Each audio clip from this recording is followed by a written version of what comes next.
I remember going to Monet's house in Giverny. Now here's something where he kind of pulls back from the world and creates this garden. Right.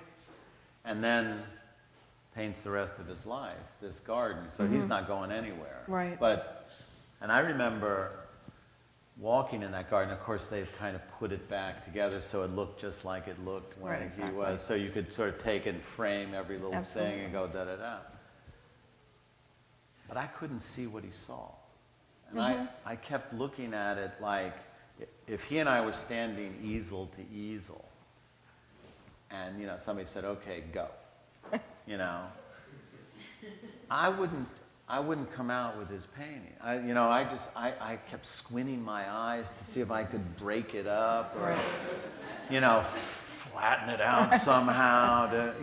Until he showed me. Right.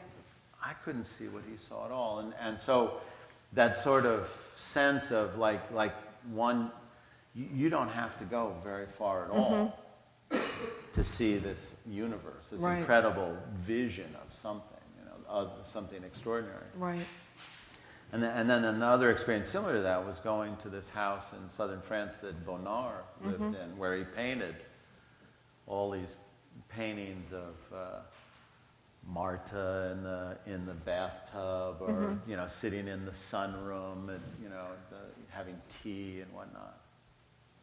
And that house was like no bigger than this stage, and the feeling of claustrophobia and stuff in this tiny environment that he kept expanding in this kind of very interesting way, even though he was dealing with really condensed psychological situation. I mean, it was, his paintings are really troublesome in a lot of ways.